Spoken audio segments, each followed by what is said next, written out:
Il arrive avec la belle tenue. Tu veux ça en jette hein? Pas payé les cognacs ou quoi? Ça va, mon JP? Salut, Bonjour, ça va bien? C'est pour les impôts en France, je déclare mes impôts au Sénégal. Ah, Je d'accord. paye plus d'impôts en France. Macron, si t'écoutes. Ouais. Salut JP. Attends, je vais prendre une chaise. Ça va? C'est bien, je savais pas que tu avais fait un truc comme ça toi. Ok. Bon, alors. Jour 1. Voilà. Alors on y va, on a monté ça. Alors c'est une proposition, hein. Si j'ai bien compris, hein, à vous soumettre. Et puis vous allez en discuter. Après, moi je vous laisse, vous allez en discuter. Je vais juste vous donner les explications. Après, vous en discutez, vous la finalisez comme vous voulez. On va passer la nuit ici. Donc c'est vrai que grâce à sa collaboration, ça nous facilite le travail. L'avantage, c'est que. Il y a un parachute, ça fait un poteau. Regardez.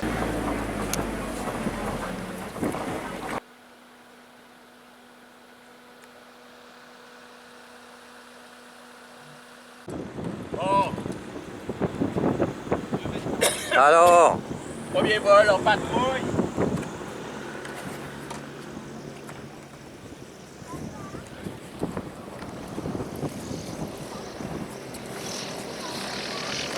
Point 39.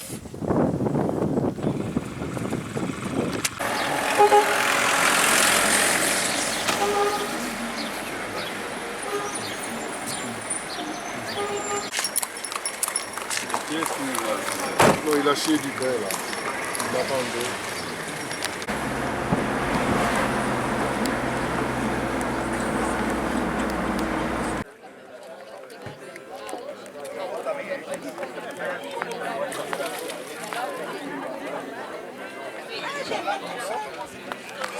Et donc, j'en mangeais pas trop parce que vomi sur les VM, c'est pas terrible. Non mais ils ne verront pas.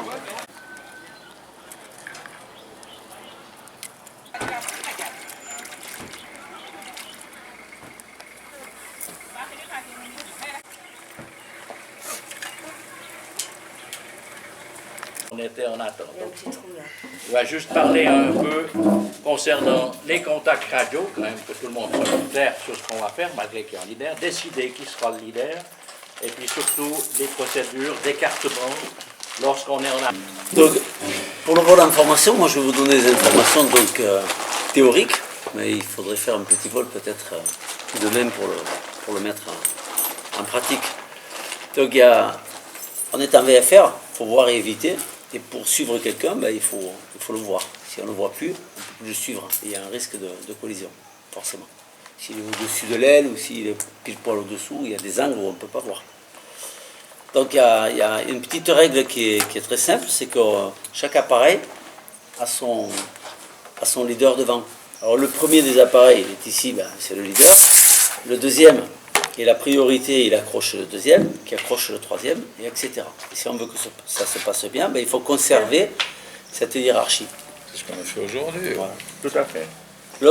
Mais après, il faut garder un petit peu de liberté. Alors la liberté, ça veut dire que si, pour une raison X ou Y, on vole ensemble, numéro 2 veut dépasser numéro 1, celui qui est devant lui, parce que ça peut être numéro 2 ou 3, déjà il va lui annoncer à la radio, d'accord? Il va garder un espacement de minimum 300 mètres, d'accord? Il va le dépasser par la droite. Alors par la droite, parce que la règle est valable pour tout le monde, en pendulaire vous n'avez pas ce problème. En multi-axe ou en autogire on n'a pas ce problème parce qu'on est au milieu, mais sur un multi-axe par exemple le pilote il est à gauche. Donc il voit beaucoup mieux, il a un angle de vision beaucoup mieux à gauche, hein? Donc on fait les tours de piste à gauche, etc. Donc on double par la droite ici, de toute façon c'est la règle universelle. On double par la droite. Quand on va arriver ici, suivant les machines, vous n'avez pas ce problème en pendulaire, mais suivant les machines, il y a vraiment un petit moment où on ne se voit plus trop, notamment si c'est des multi-axes. Lorsque cette machine va doubler, elle va garder le cap ici comme ça, et à un moment, elle va passer en visuel de celle-ci. Et quand elle va être devant, qu'elle va être en visuel, comme elle a annoncé qu'elle doublait, celle-ci va lui dire visuel. Et donc ça vaut transfert de leader. C'est-à-dire que lui, s'il veut faire ça, il peut faire ça. À lui de faire ça.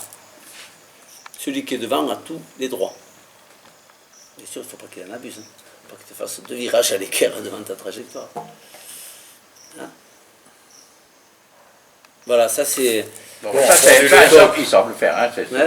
En pendulaire, t'es c'est très bien aujourd'hui. Encore une fois, malgré qu'on en avait un qui n'avait pas de radio. Donc ça, ils ont suivi. Bon. Moi, ce qui est important, et où on doit insister, c'est lorsqu'on doit se mettre en attente. Par exemple, Alors, si Dakar nous demande d'attendre parce qu'il y a un avion de ligne en finale, là, il faut faire juste. Quoi. Alors, comme tout le monde, comme les plus rapides prendront les vitesses des moins rapides, le circuit d'attente, il faut le faire, pas le faire avec le virage conventionnel, mais on va le faire avec à la queue leu. Pourquoi? Sinon, il va y avoir des différences de diamètre et des différences énormes de vitesse. Et ça va faire un gros passe-tous. Donc, ça veut dire que dès qu'on passe à un circuit d'attente, on se met comme ça. Et on tourne. Et rond, petit patapon. Lorsque le leader a la clairance pour reprendre la nave, le leader l'annonce donc aux autres machines, hein, ils sont en train de tourner à la queue leu, les uns à 6 heures, les uns derrière les autres. Lorsqu'il prend la clairance, eh ben, lui il part par exemple sur Sierra Whiskey, ici, ben, lui il refait son décalement, ici. Hein, alors, voilà. Alors comme c'est des machines en tandem, vous pouvez faire du décalement à droite ou à gauche. C'est pas, hein, les multi-axes ils font à droite, pour la visite. Donc l'autre peut être ici, l'autre peut être ici. Vous pouvez rouler comme vous voulez, à droite ou à gauche. De toute façon, que vous vouliez à droite ou à gauche, celui qui est devant, par exemple, je prends le troisième. Je peux pas prendre le troisième avion, s'il vous plaît. Un blanc, avec pas de blanc. Donc celui-ci, il est ici, d'accord? D'accord? Mais lui, s'il veut se mettre là, il a le droit. Parce que lui, c'est le leader de celui-ci. Donc lui, il viendra ici. Il se mettra... Et si lui, il veut se mettre là, il a le droit. Et l'autre derrière se mettra à lui. Bienvenue à la patrouille de France. Et les altitudes. Donc, pour avoir la bonne visibilité. Alors, si pour les vols, ça c'est pas de formation serrée, mettez-vous à 300 mètres minimum. Il faut qu'on s'installe sur un point de ralliement.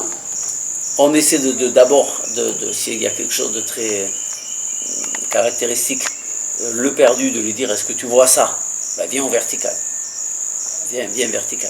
Vertical, c'est une verticale, je l'ai dessous. Parce que des fois, tu as des gens qui sont à 5 km qui disent ah oui, je le vois le lac, il est à 5 km. Il n'y a pas des toilettes pour aller pisser. Ça va, monsieur? Alors, regarde, tu passes derrière. Attendez, oui.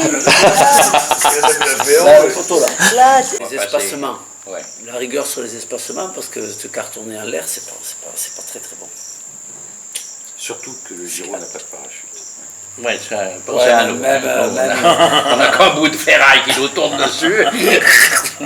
Et par contre, les oiseaux, qu'est-ce qui s'approche, l'aérocoup de... En fait, attention avec les gyros, ici les oiseaux c'est infernal, surtout quand vous allez faire du on avait ramadan des dans le grosses saloon. cet après-midi. On ne peut pas à l'avance dire ce que ferait un oiseau dans le rotor ou dans l'hélice. Parce qu'il te passe dans l'hélice, il te casse l'hélice, le morceau d'hélice C'est vrai part, que maintenant, tape il le y en a, rotor. hein. Bon, vraiment, les oiseaux, il y a il faut- un collègue qui a chopé un oiseau, genre corbeau, donc un truc quand Ouais. même assez gros. quoi. Sur un rotor. Sur un Mais rotor. c'était un mani. Il l'a pris. Un mani. Non, c'était Un Giro? un averso. Un averso. C'est un mani, mais avec un averso. Eh bien, au bout de la pâle, il l'a chopé, il n'y avait rien, du sang, et puis c'est tout. Ça va. Et lui, il l'a pas son. Ah ouais, ah, t'as mieux.